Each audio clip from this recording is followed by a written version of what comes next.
बिस्मिल्लाहिर्रहमानिर्रहीम, अस्सलाम वालेकुम। पीटीवी स्पोर्ट्स के flagship football show kick off में खुश आमदीद। Thank you for being with us this evening. Always a pleasure being in front of you and discussing football. काफ़ी happening week ये रहा है। जो प्रीमियर लीग की रेस चल रही है उसमें एक और ट्विस्ट आया। मैनचेस्टर सिटी ने बर्नली को जो है शिकस्त दी 1-0 के स्कोर लाइन से। एंड अगर इस वक्त टेबल देखेंगे तो मैन सिटी एंड आर्सेनल तमाम मैट्रिक्स में एग्जैक्टली सेम है। But why is Man City on top? That's because they scored 3 more goals than Arsenal have, although उनका गोल डिफरेंस भी सेम है। नेक टू नेक ये fight जाने वाली है। दोनों टीमों के 5-5 मैचेस रहते हैं। Let's see how the fight goes down to the wire. लेकिन उन्होंने हराया बर्नली को and with that Burnley are back in the Championship. एक और बड़ी खबर सामने आती है इस मिड वीक में। चेल्सी जो है अपना मैच हारता है, 5वां कंसेक्यूटिव मैच हारता है।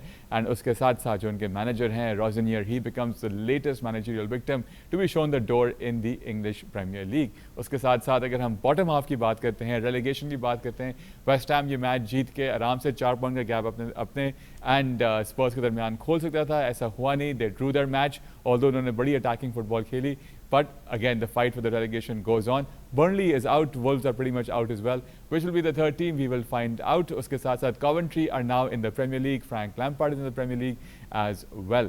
एंड उसके साथ साथ कुछ और बड़ी मज़ाया खेज़ खबरें भी सामने आई हैं इस मिड वीक के अंदर। अगर हम बात करते हैं फीफा वर्ल्ड कप को लेके, तो इस वक्त जो है फाइनल की टिकट का जो रीसेल वैल्यू है तकरीबन $1.7 मिलियन तक की भी टिकट जा रही है। बहुत क्रिटिसिज्म का सामना करना पड़ा है फीफा को और यूएस को कि जिस तरह से इस पूरी चीज़ को ये लोग हैंडल कर रहे हैं। उसके साथ साथ यूएस एडमिनिस्ट्रेशन के एक स्पेशल एनवॉय हैं, उन्होंने ऐसा स्टेटमेंट दे दिया जिसके बारे में अगर हमें कोई गैर पार्लिमानी अल्फाज ना मुँह से निकल आए, बट उनका ये स्टेटमेंट था कि ईरान को वर्ल्ड कप से हटा के इटली को लाया जाए, क्योंकि इटली जो है 4 टाइम के चैम्पियंस हैं। एंड बहुत इस स्टेटमेंट का भी जो है बैकलैश सामने फेस करना पड़ा। यहाँ के इटली ने खुद ने कहा it's a very shameful thing to even suggest कि ऐसी चीज़ होनी चाहिए। तो ये है। साथ साथ रोनाल्डो लगता है कि शायद इस सीज़न 2 ट्रॉफीज़ ले पाएंगे अल नसर के साथ, तो वो टॉप कर ही रहे हैं सऊदी लीग के अंदर। अब वो एशियन चैम्पियंस लीग 2 जो होती है उसके भी फाइनल में पहुंच चुके हैं। तो we discuss all that and more on the show. Do stay with us for the next hour. We have with us our usual suspects to take us through. On my left Usman Malik, how are you sir? All well? All good Altamash. बिल्कुल मुझे अप्रैल 10 की तारीख याद आ रही है जब 9 points का difference था और आर्सेनल अपना मैच हारता है, और उसके बाद आज की तारीख में यानी कि 22 जब ये मैच होता है सिटी 1-0 की बढ़तरी से इक्वल पॉइंट्स पे आके टॉप ऑफ द टेबल हो गया है क्योंकि the number of goals they have scored. दूसरी चीज़ है कि 200 दिन आर्सेनल ने राज किया है टॉप पोजीशन पे, और 201 टू बी प्रिसाइज 201 दिन जो है वो राज किया। और Arsenal being Arsenal, I mean कोई ऐसा हमने हिस्ट्री में ऐसी चीज़ देखी नहीं कि इतने अरसे डोमिनेट करके टॉप पोजीशन। लेकिन हिस्ट्री में ये है कि whenever Man City after 33 matches has been on top, they have gone on to win. लेकिन दोनों के 5-5 मैचेस बाकी हैं। Let's see. City has a tougher matches. Definitely ये तो है, लेकिन फॉर आर्सेनल फैंस स्पेशली और आर्सेनल के लिए ये लम्हा फिक्रिया है। बिल्कुल लम्हा फिक्रिया है। दूसरी तरफ आपने जो है वो वर्ल्ड कप की बात की। I think probably most expensive world cup. अभी इससे पहले शो से पहले भी यही बात हो रही थी।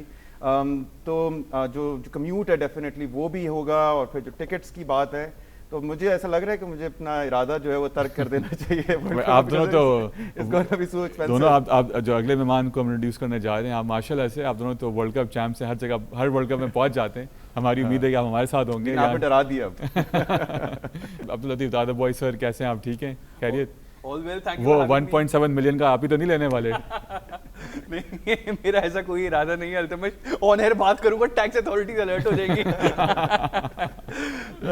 बट इन ऑल सीरियसनेस, मेरे हिसाब से जो मिड वीक था प्रीमियर लीग के, तो चले हम मैचेस पे आगे बात करेंगे, लेकिन जो कप कंपटीशन से यूरोपियन की सारी लीग्स के अंदर तकरीबन मैचेस हुए हैं। एंड बायर्न म्यूनिख वर्सेस लिवरकूसन का जो मैच था वो बड़ा इंटरेस्टिंग था। 1-0 बायर्न जीत रही थी, इंजरी टाइम के अंदर 2-0 होता है, हैरी केन का एक रिवायती गोल आया।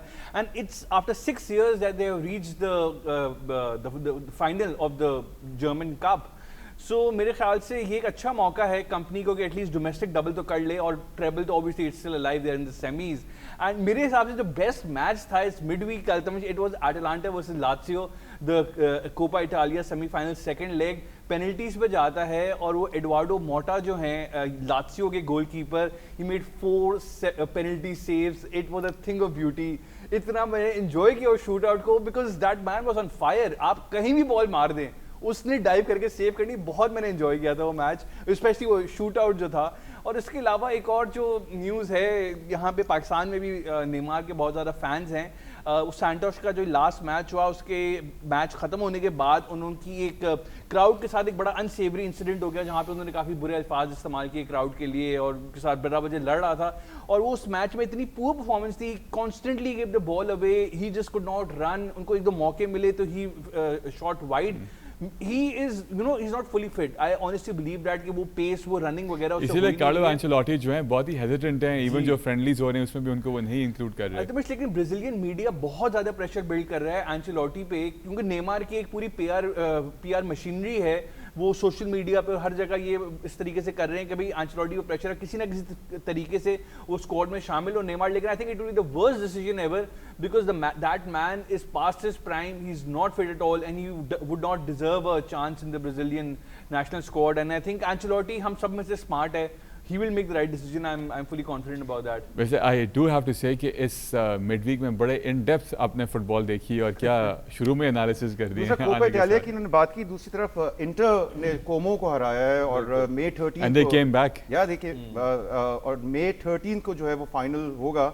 तो काफी interesting situation, I mean in terms of inter, अगर आप देखें कि वो टाइटल जीतने जा रहे हैं और एग्जैक्टली तो आप दोनों ने बड़ा इन डेप्थ फुटबॉल फॉलो किया है mid week, I must say that. चलें जी आगे बढ़ते हैं एंड पहला मैच जो हम रिव्यू करेंगे that's going to be Burnley versus Man City. Man City के लिए मस्ट विन मैच है, इनफैक्ट सारे मस्ट विन ही है if they want to win another title. इस मैच को उन्होंने 1-0 के स्कोर लाइन से जीता। Let's have a look at the highlights and then discuss this match. 1-0 से हराती है मैन सिटी बर्नली को प्लेइंग अवे एंड यहाँ पे जो 1-0 की स्कोर लाइन है it's not reflective on how aggressive Man City were. 3.66 की उनकी XG रहती है। 9 शॉट ऑन टारगेट थे मैन सिटी के, लेकिन सामने खड़े हुए थे उनके गोलकीपर बर्नली के मार्टिन द ब्रोका, जिनके 8 सेव्स थे इस मैच के। वो अगर नहीं होते तो पता नहीं ये क्या स्कोर लाइन होती। एंड 1-0 से वो जीतते हैं, enough for them to go top of the table. जी उस्मान कैसे देखते हैं? जी बिल्कुल ऐसे एक गोल पोस्ट और ब्राका की जो परफॉर्मेंस है 8 सेव्स और 3.36 की ओवरऑल XG, आई थिंक बहुत ज़्यादा जो है वो गोल्स होने चाहिए थे। और क्या डिफेंडिंग, रॉक सॉलिड डिफेंडिंग पूरे सीजन की अगर हम बात करें बर्नले की रही है। इस मैच के अंदर भी उन्होंने बड़ी अच्छी डिफेंडिंग की है, लो ब्लॉक में खेल रहे थे और सिटी को जो है वो डेफिनेटली परेशान किया फिनिश करने में स्पेशली।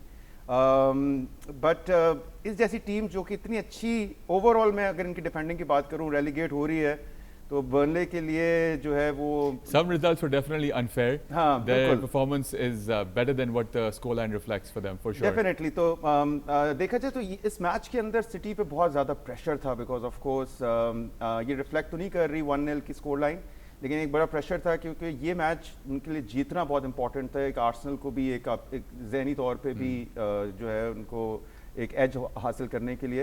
बट ओवरऑल अगर हम बात करें चांसेस आफ्टर चांसेस, एक डोनारूमा ने भी बचाया चांस जो कि तीसरे मिनट पे एंथनी की एफर्ट थी। The only shot on target. The only shot on target, एक ही शॉट था। बट ओवरऑल एक नज़र आ रहा है कॉन्फिडेंस टीम के अंदर कि अब उनको ये लग रहा है पूरी टीम को और अंडर द गाइडेंस ऑफ पेप कि हम अब जाके ये टाइटल अपने नाम पे कर सकते हैं। और आई थिंक एक्चुअली मैं ये समझता हूँ City has save the football, to be honest. जिस तरह से बातें भी हो रही थी और जिस तरह से आर्सेनल ने बॉटल किया है और जिस तरह से वो वापस आए हैं, क्योंकि अगर हम बात करें तो शुरू से ही लिवरपूल, चेल्सी, फिर आर्सेनल टॉप पे था, 201 दिन टॉप पे रहा, बीच में सिटी भी आया, लेकिन उसके बाद अब जो जिसे कहते हैं आखिरी मार्का वो मारा है सिटी ने। देखने वाली बात है 201 दिन रहने के बाद इस तरह से करना, and Burnley can be the team which can actually stop them. अगला मैच बर्नली के साथ है आर्सेनल का। बिल्कुल न्यूकासल के खिलाफ नहीं है ये वीकेंड के ऊपर आर्सेनल का मैच, उसके बाद आई थिंक बर्नली के साथ उनका बिल्कुल। अल्तमश मेरे ख्याल से जो आर्सेनल वाला मैच था मैन सिटी का, I think they were emotionally and physically drained after that game, because इस गेम के अंदर पहली 5 मिनट के अंदर ही पहला गोल आ जाता है। उसके बाद शर्की बार हिट करते हैं, हालांड को मौका मिलता है, पोस्ट हिट करता है, सबीनियो चांस मिस करता है। मतलब ऑब्वियसली 28 शॉट्स थे, 3.5 समथिंग की XG थी, कंप्लीट डोमिनेशन थी। They just could not finish off the chances. And I think ऐसा लग तो नहीं रहा, लेकिन there could be a possibility कि towards the end of the season अगर आर्सेनल गोल डिफरेंस से मैच लेके उस टाइटल लेके जाता है ना, तो इस मैच पे सारी नजरें जाएंगी कि इतने चांसेस होने के बावजूद भी दे just could not further the score line, ताकि एक थोड़ा अच्छा डिफरेंस, गोल डिफरेंस बढ़ जाता मैन सिटी का, लेकिन ये हो ना सका। एंड उसके अलावा अल्टीमेट आई ऑनेस्टली थिंक कि it's not the first time कि जो आर्सेनल ने 201 दिन की जो लीड है उसको ब्लो ऑफ किया है। 2002-2003 के सीजन के अंदर भी 8 पॉइंट की लीड थी, उन्होंने वो ज़ाया कर दी। 2022-2023 वाला सीजन था, उसमें तो 250 दिन they were on top. Even then Man City उस सीजन आखिरी 15 में से 14 मैचेस जीता था और आर्सेनल को फिर नंबर 2 फिनिश करना पड़ा था। नंबर 2023-24 के अंदर भी 2 पॉइंट से वो रह गया था आर्सेनल तो एक सीरियल चोकर्स है, मतलब वो जैसे क्रिकेट में साउथ अफ्रीका को सीरियल चोकर्स कहा जाता है, यहाँ पे आप फुटबॉल में आर्सेनल को समझ लें। इट इज अनफॉर्चुनेट, बट लेकिन जो बात है we just have to call it out. सही बात है। पेप गार्डियोला के बारे में जो उन्होंने कहा, स्टेटमेंट दी इस मैच के बाद regarding the remaining matches and किस तरह से he will be approaching it, let's have a listen in. तो पेप गार्डियोला की जो विजडम होती है ना, वो सुनने में बड़ा मजा आता है। कहते हैं कि to get some luck in life you have to do some work as well. ऐसी लक नहीं मिल जाती। मज़ा आया बड़ा सुन के। अगर नज़र डाल सकें कि अगले जो 5 मैचेस अब रह गए इन दोनों टीमों के, उस पर अगर हम देख सकें कौन से मैचेस रह गए हैं। मैनचेस्टर सिटी पहले तो वो खेलेंगे FA कप वर्सेस साउथहैम्पटन, ये भी एक इम्पॉर्टेंट मैच है। उसके बाद उनका मैच होगा वर्सेस एवर्टन, फिर वो खेलेंगे वर्सेस ब्रेंटफोर्ड। दोनों टफ मैचेस होंगे, specially playing Everton away. And फिर ये खेलेंगे away to Bournemouth, again a good side, और फिर Crystal Palace at home, and then on the final day Aston Villa at home. तो ये सारे टफ मैचेस हैं। एंड अगर हम चलिए ये डिस्कस करते हैं, फिर आर्सेनल को भी देखेंगे, कैसे देखते हैं। जी बिल्कुल, ये जो टीम्स हैं टॉप हाफ वाली टीम्स हैं, ब्रेंटफोर्ड क्या आपने सीजन देखा performance, Everton definitely, I think अगर इस तरह से देखा जाए तो आर्सेनल को तो बहुत ही तकरीबन नीचे जो टीम्स हैं 10वीं पोजीशन से नीचे वाली टीम्स सब सिटी को कांग्रेचुलेट ऑलरेडी कर रहे हैं। नहीं, but it's not that easy. It's not that easy. और मेरा ये ख्याल है कि जिस तरह से उन्होंने जनवरी में अपनी स्क्वाड डेप्थ को इन्हांस किया, सेमिनियो और मार्क गे और कोशनॉफ की जो परफॉर्मेंसेज हैं, एक तो उसका उनको फ़ायदा हुआ ये वापसी के अंदर। दूसरी तरफ ये है कि जो एक्सपीरियंस है पेप का, और ये उनका 10वां साल है, कुछ यहाँ पे क्या सराहियाँ ये भी हो रही हैं कि वो इस सीज़न के बाद खैरबाद कह देंगे, और शायद एंजो का नाम भी आ रहा है कि वो ज्वाइन करें सिटी को। हमारे शो पे पिछले हफ्ते मार्क ऑगडन ने कंपनी का नाम दिया है। जी कंपनी का दिया, लेकिन फब्रिजियो जो है वो उसका मैंने पढ़ा था कि जो एंजो जो है मरस्का जो है वो काफ़ी फेवरेट नज़र आ रहे हैं सिटी को टेक ओवर करने के लिए। लेकिन अब यहाँ पे पेप की जीनियस या अब वो काम आएगी, उनका एक्सपीरियंस काम आएगा। और मैं ये समझता हूँ अगर यहाँ से वो टाइटल, अगर ये 5 मैचेस जीत के वो टाइटल ले जाते हैं तो उनके लिए भी एक बेहतरीन फेयरवेल होगा। बिल्कुल जी, गार्डियोला के लिए। जी अल्टीमेटली देखें, जो इंपॉर्टेंट गेम है ना मेरे हिसाब से बोर्नमथ अवे जो है मैन सिटी का, उसकी रीज़न ये है कि पूरे सीजन में सिर्फ 2 गेम्स एट होम हारा है बोर्नमथ, और जनवरी के बाद तो कोई गेम हारा ही नहीं एट होम। तो वो एक बहुत मुश्किल गेम है मैन सिटी के लिए आई सपोज। और ग्राफिक में 22 को लिखा था क्रिस्टल पैलेस पे, 24 आस्टन विला। आई थिंक वो रीस्केड्यूल होगा, ऐसा नहीं हो सकता कि सिर्फ 2 दिन के गैप पे हो।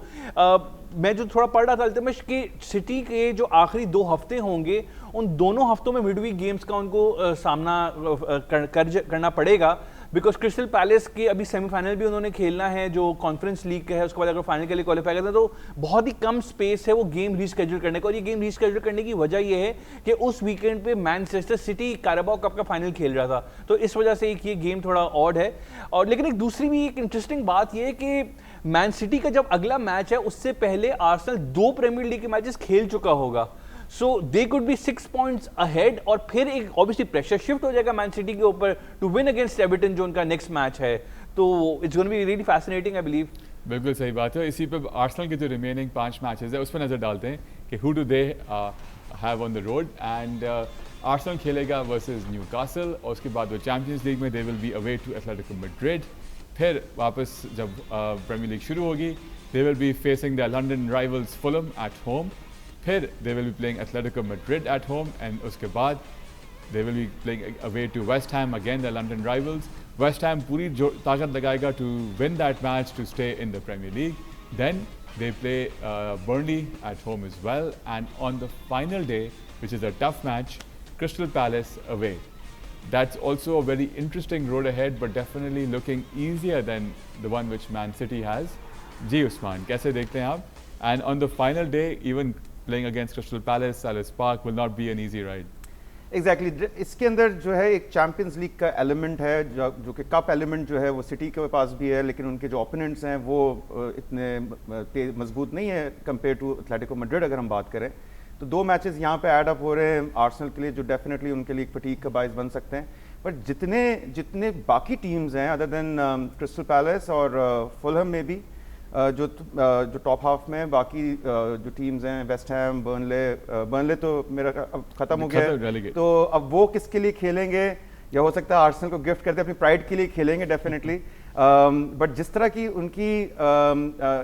उनका डिफेंस रहा है बर्नले का, तो शायद वो एक सरप्राइज दे दें, सिटी को फेवर कर दें। अभी भी एक तरीके से 1-0 की स्कोर लाइन से ही बड़े फाइन मार्जिन से सिटी जीती है। But overall I definitely Arsenal के जो ओपोनेंट्स हैं वो काफ़ी मैं समझता हूँ कि कमज़ोर हैं, वीक हैं कंपेयर टू सिटी, और इनके पास ये एज तो है। और ये हो सकता है जीडी पे ये डिसाइड हो तो वहाँ पे, लेकिन आर्सेनल का सबसे बड़ा मसला ये भी है कि ओपन प्ले से इतने गोल आ नहीं रहे। तो वो रिलाई करेंगे सेट पीसेस पे, तो उस पर कितना ही कुछ कर लेंगे। और अभी जो इनकी पिछले 6 महीने की फॉर्म है, स्पेशली जनवरी से अगर आप देखें तो इन टर्म्स ऑफ स्कोरिंग गोल्स उनके वो काफ़ी ऊपर थे।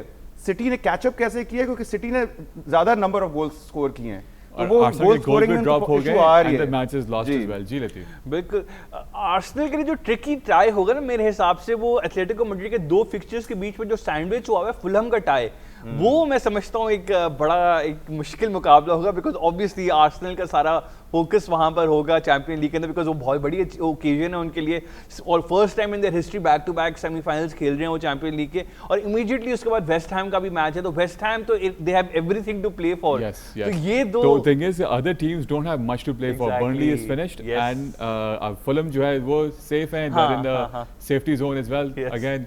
तो exactly both American owners, you never know. वो इंटरेस्टिंग है, बस वेस्ट हैम सही मायने में ट्रबल कर सकते हैं, और जो फुलहम वाला मैच है फटीग की वजह से मैं समझता हूं ट्रिकी हो सकते हैं। Other than that Newcastle can also spring a surprise. Oh यार, Newcastle I don't think they can, because right down में इंटरनल मसले बहुत चल रहे हैं। ये भी हो सकता है कि प्रीमियर लीग आर्सेनल दूसरे नंबर पे फिनिश कर दे और चैंपियंस लीग जीत जाए, और ये I think it would be a surprise of the season. बिल्कुल नॉट दैट आपने इन डेप्थ पहली दफा चैंपियंस लीग पहली दफा जीतेगी आर्सेनल। आप दोनों ने इन डेप्थ देख लिए कौन से फिक्सचर्स ये हैं, अब क्या कहते हैं? देखें, अगर आप एक्सपीरियंस और तजुर्बे की बात करें, और हमने देखा है एक पॉइंट से लिवरपूल को टाइटल से हराया सिटी ने 2 दफ़ा, एक दफ़ा भी नहीं। और फिर जैसे लतीफ़ ने भी बोला था कि 22 और 23rd सीजन के अंदर सिटी ने एक दफ़ा ये काम कर दिया है। तो अब आई थिंक दोबारा अगर उस लिहाज से देखा जाए तो दे आर गुड। बट अगर ओपोनेंट्स को देखा जाए और आर्सेनल अपनी फॉर्म पकड़ ले, अप्रैल का जो कर्स है वो खत्म हो जाए, तो आर्सेनल के पास बहुत अच्छा, इससे अच्छा मौका नहीं मिल सकता। क्योंकि आई थिंक एक लीड भी पकड़ी हुई और फिर 2 मैचेस खेलेंगे तो 6 पॉइंट्स का डेफिनेटली एक एडवांटेज होगा उनके दिमाग में। बिल्कुल नहीं, मेरे हिसाब से I would still pick Manchester City just because of experience, और वो बॉडी लैंग्वेज में नजर आ रहा है अल्तमिश कि they are playing like winners, वो दे आर बिलीफ उनकी बहुत ज्यादा है। आर्सेनल इतना डिफ्लेटेड लग रहा था after that defeat against man city, और डेक्लन राइस की वो क्लिप सामने आई है, इट्स नॉट डन, वो अपने आप को रीअश्योर कर रहे हैं, तो बॉडी लैंग्वेज और साइकोलॉजिकली मुझे काफी डिफ्लेटेड लग रहे हैं, तो उस वजह से मैं समझता हूं man city has a better chance. Okay, perfect. चलें जी, we'll go on a very short break and come back, discuss Chelsea and Rosenior being shown the door, all that and much more. Do stay with us right here on Kickoff.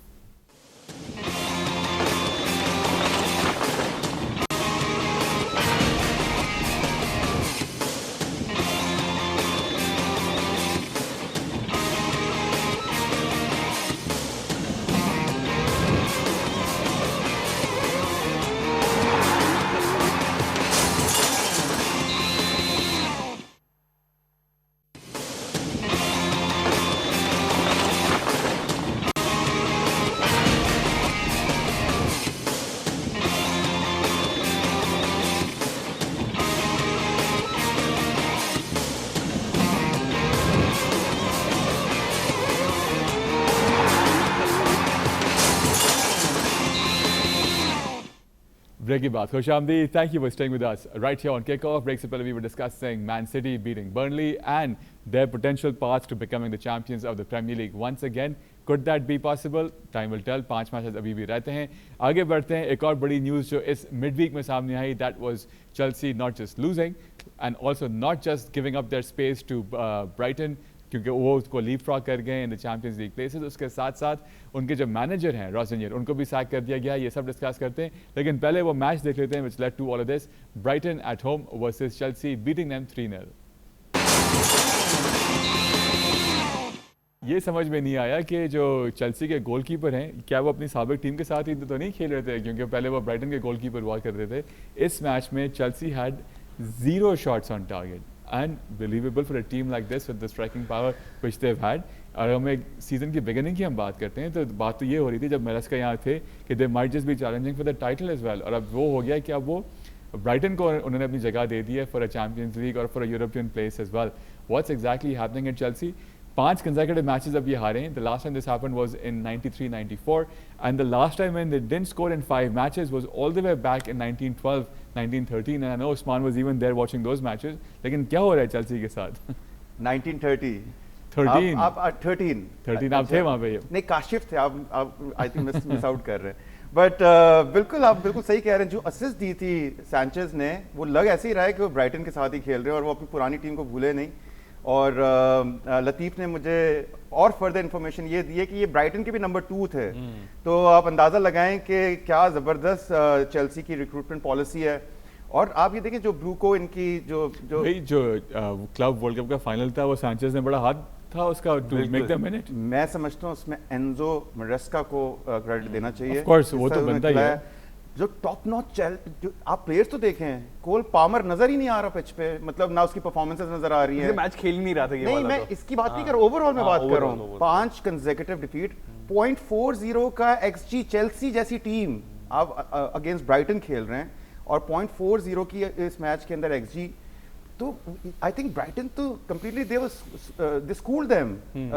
और जिस तरह की performance है, पहला गोल और फिर उसके बाद ये तो कई, मैं समझता हूँ इसका स्कोर लाइन होनी चाहिए थी, कुछ 6-0 की होनी चाहिए थी. उसमें कुछ चांसेस बचाए भी हैं सैंचेज ने, जिनको क्रेडिट देना चाहिए. बट आई थिंक ये आप ये देखें कि स्ट्रासबर्ग से लेकर आए यहाँ पे, आप ओनरशिप का आप ये देखें कि किस तरीके से वो तबाह कर रहे हैं अपनी क्लब को. और वहाँ से मैनेजर लेके आए, वो वहाँ पे सेटल था ये बंदा, और फिर यहाँ से आके 3 महीने में 2033 तक इसको कॉन्ट्रैक्ट दे दिया. 26 मिलियन पाउंड्स बनते हैं अगर 2033 तक. ये तो लतीफ कह रहे हैं कि नहीं, इस तरह से कॉम्पनसेट नहीं किया होगा, उसमें कोई क्लॉज है. लतीफ का भी हाथ तो बॉक्स में होता है कुक करने में. आई वोंट बी सरप्राइज कि 26 मिलियन दे के वो दोबारा अगले सीजन के लिए. पैसा तो बहुत है ना. पैसा है. वो 1 बिलियन प्लेयर्स पे खर्च कर दिए, 26 मिलियन बांट रहे हैं वो. अभी वो एक यूएफए के साथ सेटलमेंट चल रहा है, उनको अपने अकाउंट्स वो मैनेज करने के लिए, कुछ शायद बड़ा प्लेयर समर में सील भी करना पड़े अगर चैंपियन लीग के लिए क्वालिफाई नहीं करते. लेकिन they are good with account. वो कुछ ना कुछ कोई ना कोई मैजिक और क्रिएट कर देंगे. किताबों में वो अकाउंट्स में तो है ही अच्छे, वो खातों में अमीर हो रहे हैं, खातों में अमीर हो रहे हैं वो. लेकिन हाँ, अभी मीडिया में आ रही है 4-5 मिलियन ने कोई शायद उनको दिया है इस किस्म का. ग्राहम पॉटर एक अच्छे इंसान थे, उनको उस वक्त ये क्लॉज नहीं था, उनको तो पूरा अमाउंट बनता था जब उनको सैक किया था, लेकिन उन्होंने खुद वो पैसे नहीं लिए थे. तो बहरहाल ऐसे भी लोग होते हैं दुनिया में. एनीवेज अल्तमिश इस गेम के अंदर जो ये 5 consecutive losses without scoring since 1912 1913, उसके अलावा 1993 was the last time when 5 consecutive losses in the Premier League थे, लेकिन एटलीस्ट वो स्कोर्ड लॉसेस थे, उनमें कोई ना कोई गोल स्कोर हुआ था. एंड ये जो 0 शॉट्स ऑन टारगेट के साथ जो पिछला मैच इससे पहले जो चेल्सी हारा था, वो भी ब्राइटन के खिलाफ ही था, वो भी 3-0 की स्कोर लाइन थी. उस वक्त एंजो मरेस्का इंचार्ज थे. तो ब्राइटन एक बोगी टीम बनती जा रही है. डेफिनेटली वो बेखल शायद प्लेयर्स की जो पुरानी एसोसिएशन है ब्राइटन के साथ, तो वो अपने आज से 3 साल पहले हम तो यही कह रहे थे कि ब्राइटन बी टीम है चेल्सी की. सब छोड़ के इधर ही आ रहे हैं. बिल्कुल. Not just the players, management का स्टाफ भी इतना ज्यादा चेल्सी ने इकट्ठा करके रखा है ब्राइटन से. तो वो क्वालिफिकेशन क्राइटेरिया यही है ना चेल्सी में आने का कि भाई ब्राइटन है आपकी सीवी पे, तो बस आप आ जाए. जाने का भी अब ये लग रहा है कि हार के ब्राइटन से हार के अपना मैनेजर चेंज. बिल्कुल बिल्कुल. तो अच्छा, सिंपल सी बात है, the players had put there tools down. उन्होंने परफॉर्म ही नहीं किया, खेला ही नहीं है मैच. एंड तो वो पे रोजनियर ने कैद सुन लेते हैं क्या कहते हैं, फिर आप पे आते हैं. ठीक है, रोजनियर जो है उनको सैक कर दिया गया. ये इनकी आखिरी प्रेस कॉन्फ्रेंस थी, उसमें उन्होंने क्या कहा, लेट्स लिसन इन. ये थी रोजनियर की आखिरी प्रेस कॉन्फ्रेंस, लेकिन काफ़ी वो कुछ कह गए एंड सिंपली नज़र आ रहा है कि प्लेयर्स वो खेल ही नहीं रहे थे इनके लिए, बट इनको लाया क्यों गया और किन सर्कमस्टांसेस में लाया गया, और ये इनके तीसरे मैनेजर हैं जिनको छुट्टी की गई है। एंड मजाक ही है, चेल्सी जो मजाक बना दिया है। सेम क्लब अंडर इब्राहिमोविच इतने साल चलता रहा एंड फतुहात भी बहुत हुई और अप्स एंड डाउन्स भी हुए, वो भी सैक करते थे मैनेजर्स को। एवरम ग्रांट फाइनल खिला के उनको सैक कर दिया गया, उसके बाद एंचेलोटी जिता के उसको कर दिया गया। 2012-13 में जिस बंदे ने उनको चैंपियंस लीग जितवाई उसको खैराबाद कह दिया, बट ये मजाक नहीं हो रहा था जो इस वक्त हो रहा है। बिल्कुल मजाक हो रहा है, और यही बात हो रही थी कि चेल्सी कितना बेहतरीन ब्रांड बना दिया था, एक और था चेल्सी का एक, और मेरा ख्याल है कि वो जो ड्रॉगबा और जिस तरह के लेजेंड्स लैम्पार्ड का जो टाइम था, अब वो चेल्सी वो क्लब ही नहीं लगता उस तरह का, और जिस तरह की जो हमने देखा है पिछले 4-5 सालों में। और अगर हम इस सीज़न की बात करें, छोटी सी बात है, एंजो मैरेस्का ने 2 दफ़ा चेल्सी को टॉप ऑफ द टेबल पे वो लेके गया, भले थोड़े दिनों के लिए लेके गया, लेकिन आगाज अच्छा हुआ था। बिल्कुल बात तो ये हो रही थी कि जेन्युइन कंटेंडर्स हैं वो, बिल्कुल शुरू में तो ये बात हो रही थी कि and the squad that they have, और फिर टुवर्ड्स फिर ये तो टॉप 4 की बात अब से कुछ महीने पहले जब ये हो रही थी कि जब चेल्सी स्ट्रगल करना शुरू किया, ये मैनेजर आया, तो एक तो ये चीज़ है कि बहुत बुरी डिसीजन मेकिंग है, और जिस तरीके से ये अपनी सिस्टर क्लब में आके जो है वो स्ट्रासबर्ग से मैनेजर उठा लिया, वहाँ पे प्लेयर्स भेज दिए, जिस तरह से ये ट्रेडिंग चल रही है, ये क्लब कम और एक जो है वो मुझे लगता है कि ट्रेडिंग हब बन गया, ट्रेडिंग हब ज़्यादा लग रहा है। और उनकी कोई वेबसाइट भी तो निकली ना जहाँ पे वो खुद ही टिकट्स बेच भी रहे थे। हाँ बिल्कुल, टॉड बॉयली साहब, वो रीसेल टिकट रीसेल वेबसाइट है, उसमें टॉड बॉयली के स्टेक्स थे, ये भी चीज़ सामने आई थी, इससे बड़ा उनको बैकलैश का सामना करना पड़ा था, but that is Tod Boilly. अच्छा खैर बहरहाल इस अगर मैं रोजनियर की बात करूँ, अल्तमश 47% उसका विन रेशियो था।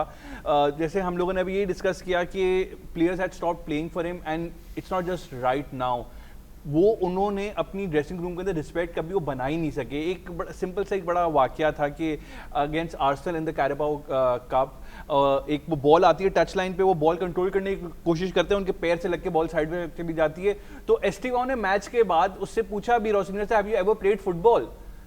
बिल्कुल बिल्कुल, ये मतलब ये चीज़ें हैं ऑन रिकॉर्ड, तो उन्होंने कभी अपनी रिस्पेक्ट नहीं हल्के साथ अपनी खेली नहीं, लेकिन वो फर्स्ट टच देख के एस्टिवो ब्राजील में 18 साल का लड़का, उसको क्या पता कि हल्के लिए खेले कि नहीं खेले, उसको गूगल करके देखना पड़ा भाई कौन है ये manager, because you need a big name who has gravitas, who has has a proven track record, जो कभी कुछ जीता हो, to manage such a big club like Chelsea. When I say that what I really mean is Altamash कि देखिए he was a perfect fit at Strasbourg. उसकी वजह ये थी कि वहां पे सारे यंग प्लेयर्स थे, ठीक है जी, उनके साथ मैन टू मैन मार्किंग होती थी, कांस्टेंट प्रेसिंग होती थी, नॉन स्टॉप भागते रहते थे, फिजिकली बहुत एक्टिव थे। यहां पे जो प्लेयर्स हैं चेल्सी की, they have better technical ability, तो उन प्लेयर्स का माइंडसेट नहीं होता नॉन स्टॉप भागने का, उनका माइंडसेट होता है कि ball should do the running for us, ठीक है। तो इस बड़े क्लब में जब छोटे क्लब से अब आप आते हो, तो यहां पे आपको ये सेम जो टैक्टिक्स होती है ये नहीं चल सकती। इस गेम का भी छोटा एग्जांपल लेना, तो रोजनियर ने बोला कि भाई प्लेयर्स भागे नहीं, प्लेयर्स ने एफर्ट नहीं डाला, और चालोबा ने ऑन द अदर हैंड इसी मैच के बाद इंटरव्यू में कहा कि the players give everything that they had. भाई ये प्लेयर्स वो रनर्स है ही नहीं ना, वो लेकिन जिसके पास कम टेक्निकल एबिलिटी होती है, उसका एथलेटिसिज्म ज्यादा होता है, वो ज्यादा भाग के अपनी जो लैकिंग्स होती है उसको कवर करता है। यहाँ पे टेक्निकल एबिलिटी, यहाँ पे you need different sort of strategy, different sort of tactics. तो यहाँ पे मैं समझता हूँ कि Iraola टाइप का अगर मैनेजर आता है चेल्सी में, he will again fail because he does not have the same sort of players at Brighton, at Bournemouth, because Bournemouth वाले भी जो प्लेयर्स हैं नॉन स्टॉप भागते हैं, नॉन स्टॉप प्रेसिंग करते हैं, लेसर टेक्निकल एबिलिटी के साथ ये करना पड़ता है। यहाँ पे चेल्सी में for a club, for any manager to succeed, I think a player like a manager like Alonso और सेस फैब्रिकास अगर यंग कोई लेकर आना है, वरना एक्सपीरियंस के लाएंगे तो वो तो और भी ज्यादा अच्छी बात है कि at least he would command some respect and the players would listen to him and he would know how to get the best out of players. Bournemouth के पूरी बैक फोर जो है वो बिक गई है, और टॉप क्लब्स ने लिया है, प्लेयर्स उनके पास बहुत अच्छे हैं, सेमेन्यो को आप देख लें और देख लें। हाँ। आपकी बात सही है, बट मैं समझता हूँ अरियोला के हिसाब से जो फुटबॉल वहां पे वो चेल्सी में नहीं चला पाएंगे, मेरा सिर्फ ये पॉइंट है। मतलब ठीक है बोर्नमथ में सक्सेसफुल रहे थे, लेकिन बड़ा मैनेजर चाहिए यहाँ पे चेल्सी में, ईगो को मैनेज करने, बिल्कुल ईगो को भी और टैक्टिक्स को भी, स्ट्रैटेजी को भी। यहाँ पे लेकिन जो टैक्टिक्स खिलाते हैं कि भाई आप नॉन स्टॉप रनिंग करो, एंजो फर्नांडिस, कोल पाल्मर, ये जो टेक्निकल एबिलिटी वाले player, they are not runners, Strasbourg Basically, you need a sporting director of some magnitude and of some Exactly. sense जो सही Yes. मैनेजर को appoint करे. यहाँ पे Not के 5 टॉड स्पोर्टिंग बोली और वो डायरेक्टर्स हैं, यहाँ पे exactly. 5 हैं, मतलब Yes. too many cooks spoil the broth वाली जो बात एंड होती आई है थिंक ना, वो बस मस्ती मजाक ही चल रही है यहाँ पे. चले आगे बढ़ते हैं एंड एक और टीम की बात करेंगे. एक टीम जो बहुत कोशिश करी है कि वो अपने आप को बचाए, रेलेगेट ना हो, वो है वेस्ट हैम. एंड ये मैच अगर वो जीतते तो एक कंफर्ट जोन में आ जाते हैं, लेकिन वो नहीं जीत पाए. ऑल्दो काफ़ी अटैकिंग फुटबॉल खेली. लंदन डार्बी थी ये, crystal palace versus West Ham. जरा इस मैच के हाइलाइट्स देखते हैं. ये मैच जो है 0-0 से बराबर रहता है. West Ham versus Crystal Palace. West Ham playing away to Crystal Palace stadium. And 4 shots on target होते हैं वेस्ट हैम के, लेकिन सामने खड़े थे डीन हेंडरसन जिन्होंने बड़े अच्छे सेव्स किए एंड मेक श्योर किया कि वो नहीं स्कोर कर पाए. Crystal Palace are in the safety zone and this was the 12th shut out for them in this season. And West Ham जो है they will be continuing to fight to stay alive in the Premier I think a League. good point for West Ham because 1971 के बाद पहली दफ़ा हुआ है कि इन दोनों टीम्स ने का जो मुकाबला जो 0-0 के स्कोर लाइन से, नहीं तो हमेशा गोल होते हैं. तो अगर देखा जाए उस चीज़ को देखते हुए और जिस तरह से क्रिस्टल पैलेस अपने होम पे खेलती है, तो it's a good point for West ham going forward. I mean मैं ये समझ रहा था क्रिस्टल पैलेस ज़्यादा फेवरेट है. XG की बात करें 0.68, 0.69 दोनों की ऑलमोस्ट बराबर ही XG रही है. बट अगर हम एक जो देखें कि पिछले 3 या 4 महीने से वेस्ट हैम ने अपने आप को काफ़ी हद तक जो है वो मैचेस के अंदर सेव किया है, पॉइंट्स हासिल किए हैं, कुछ ड्रॉज लिए हैं, और काफ़ी इम्प्रूवमेंट नज़र आ रही है वेस्ट हैम के लिए. एंड आई पर्सनली थिंक कि इस वक्त भी जो है स्पर्स ज़्यादा खतरे में नज़र आ रही है compare to West Ham. It could go wrong, but लग यही रहा है कि वेस्ट हैम की इम्प्रूवमेंट और जिस तरीके से होम पे क्रिस्टल पैलेस की जो भी परफॉर्मेंस है उसमें एक तो जो है वो क्लीन शीट रखना और फिर उसके बाद एक पॉइंट निकालना is a good point for West Ham. Okay, ji Latif. Crystal Palace just had 1 shot on target, but Brennan Johnson का एक फ्री हेडर था, उन्होंने मिस किया. डीन हेंडरसन ने एक बड़ा शानदार सेव किया था पॉइंट ब्लैंक रेंज पे. मावरे नॉपॉस का जो सेंटर बैक है वेस्ट हैम के, उनका हेडर द ग्रीक डिफेंडर है वो, उनका नाम बड़ा मुश्किल है उनका, वो भी पॉइंट ब्लैंक सेव किया. उसके अलावा मतलब एक ब्रेनन जॉनसन ने पीनियो को एक बड़ी अच्छी थ्रू बॉल दी थी, उसने वो मिस कर दिया. There were lot of chances, was it a boring game, but both side just fail to finish off the chances. And but I would still feel कि West Ham is in a better position right now only because 2 points की lead अभी भी है. They have the points on the board. Tottenham के पास easy matches अभी आने हैं इन टर्म्स के, उनको लीड्स के खेलना है. Leeds is not an easy match. अभी वो हारे, अभी देखें अभी भी लास्ट मैच अपना वो हारे हैं, अभी उनका सेमीफाइनल भी है. वो बड़ी टीम्स का हराती है लीड्स. वो देखते हैं अभी. या लेकिन उनके बुल्स के against- लीड्स के मैच अभी ड्रॉ नहीं हुआ कल जो था. उस लास्ट मिनट पे हाँ Yes, ड्रॉ हो गया था. yes, ड्रॉ हो वो गया, draw हुआ, absolutely, draw हुआ, absolutely. yes. अच्छा, लेकिन उसका जो वुल्व्स के खिलाफ भी जो टॉटनहम का मैच है, there are matches where they can nick off points I believe. Wolves already relegate हो हाँ भी गया एग्जैक्टली. तो ये इंटरेस्टिंग है. और लेकिन एक बात तय है, ultimately is gonna go right down to the wire. आखिरी दिन तक जो The ना हम top लोग ये and the देख रहे bottom. होंगे. Absolutely. Challenge. On that note, we'll take a short break. Break se aake we'll discuss Ronaldo and Al Nassr most probably going towards their first silverware. In fact, they can get 2 trophies this time around. And FIFA World Cup, the gaps keep on coming. We'll discuss all that and more after this very short break. Stay with us on Kickoff.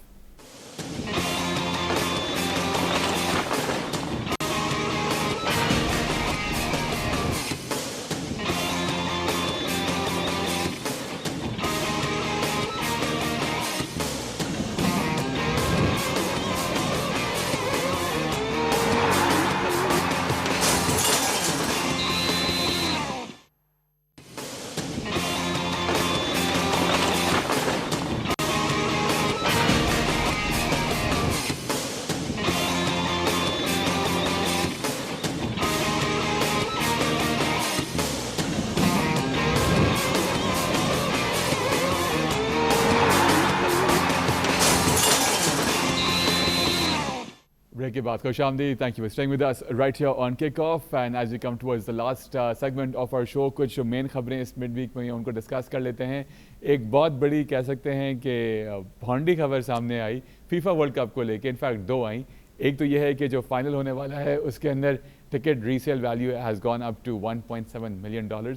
उसके साथ साथ American administration के एक senior official हैं, उन्होंने ये statement दे दी कि भाई आप ईरान को जो है वर्ल्ड कप से बाहर करें और उनकी जगह 4 टाइम के जो चैम्पियंस हैं इटली उनको जगह दी जाए वर्ल्ड कप के अंदर। ज़रा इसकी मेन खबर भी ये जो है तमाम दुनिया का मीडिया है उन्होंने भी ये खबर लगाई, Italy rejects shameful idea to replace Iran at the World Cup. और ये चीज़ बड़ी खुशी हुई देख के कि इटली ने जो है बड़ा इसका एक रद्द अमल दिया ऑफिशियल लेवल पे।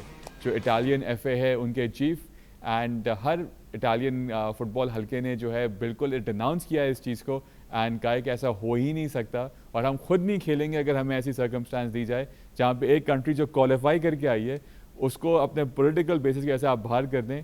और क्योंकि 4 टाइम इटली जीता हुआ है तो वो, but the statements coming out it just shows the seriousness of this administration. जी बड़ी बात है इटली की कि उन्होंने इस चीज़ को एक और शेमफुल का बिल्कुल ये उन पर जाता है। हालांकि अगर पिछले 4 वर्ल्ड कप देखे वो क्वालिफाई नहीं कर सके 3 वर्ल्ड कप तो 4 दफ़ा चैंपियन हैं। बड़ी एक स्ट्रेंज सी उनकी भी सिचुएशन है, बट हम उस पर बात अलग से कर सकते हैं। बट ये जो वाकई इज़ वेरी शेमफुल टू से, इवन दो अगर आप देखें ऑन पेपर कंपैरेटिव तो होगा वर्ल्ड कप अगर इटली चला जाता है, बट आई थिंक उनकी तरफ से बहुत बड़ी बात है एक फुटबॉलिंग जो एक प्रोफेशनलिज्म है आप कह लें उसे, और जो एक टीम की एक क्रेडिबिलिटी है उसको उन्होंने ये कह के जो है ना बचाया मेरी नज़र में। बिल्कुल ठीक जी लेती। तो मशहूर ट्रम्प एडमिनिस्ट्रेशन ने दरअसल सोचा था कि जो इटली की जो प्राइम मिनिस्टर है मेलोनी उनके साथ अच्छे ताल्लुकात नहीं है, तो अगर इस किस्म की ऑफर करेंगे तो शायद वो खुश हो जाएंगे और ताल्लुकात बेहतर हो जाएंगे। लेकिन उन्होंने भी अक्लमंदी का मुजाहिरा किया, बिकॉज देखिए स्पोर्ट्स में all achievement is measured on the field. जब आप फील्ड पे खेल के हार गए आप फिर बैकडोर से एंट्री करना इस वर्ल्ड कप के अंदर, तो वैसे एक बड़ी एक अच्छी बात नहीं, शेमफुल और अगर एक है। फर्स्ट करे इटली जीत जाता है वर्ल्ड कप और फिर किस बेसिस पे आप क्या बोलेंगे कि ये क्या हुआ है? ये इतनी ज्यादा अनहोनी तो फुटबॉल हो जाएगी वो तो। नहीं और ये भी मजाकिया खेजी एक बयान था जो इतना सीरियस लोगों ने लिया, लेकिन द फैक्ट कि ऐसे बयान आ रहे हैं और ऐसी चीज़ें हो रही हैं एंड जो महंगाई है इस वर्ल्ड कप को लेके, और काफ़ी अब जो है ह्यूमन राइट्स ग्रुप हैं, फैन ग्रुप्स हैं, वो भी बड़ा स्केप्टिकल हैं इस वर्ल्ड कप को लेकर। तो let's see how things goes. लेकिन थोड़ा सा आगे बढ़ते हैं, कुछ बात हो जाए क्रिस्टियानो रोनाल्डो की, वो और उनकी टीम कुछ हाइलाइट्स हम ज़रूर देखेंगे of the Asian champions league 2 जिसके वो फाइनल में पहुंच गए। दे beat Al Hilal 5-1 score line and this year seems to be the year of Al Nassr and Ronaldo. इसमें जो है सऊदी की अल नसर की जानिब से हैट्रिक भी हुई, प्लस 5-1 के 5-1 की स्कोर लाइन से अल नसर जीतता है। और अब इनका फाइनल में मुकाबला होगा with the Japanese team Gamba Osaka and Saudi Pro League आपकी फेवरेट लीग जो है उसमें तो नंबर 1 पे हैं ही। तो लगता है कि this should be Ronaldo's year in terms of club football. ऊपर वाला जब देता है छप्पड़ फाड़ के देता है even the FIFA world cup.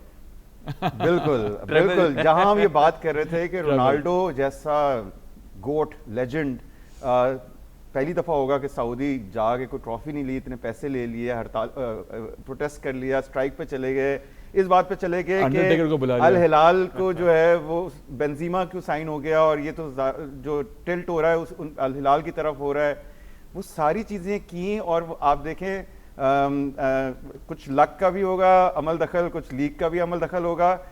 No doubt 24 गोल उन्होंने लीग में इसको किए हैं और फिर अपना जो बेस्ट पार्टनर लेके आए हैं जॉ फीलिक्स जिनके 16 असिस्ट और 11 गोल हैं, तो उनकी बड़ी अच्छी जोड़ी है।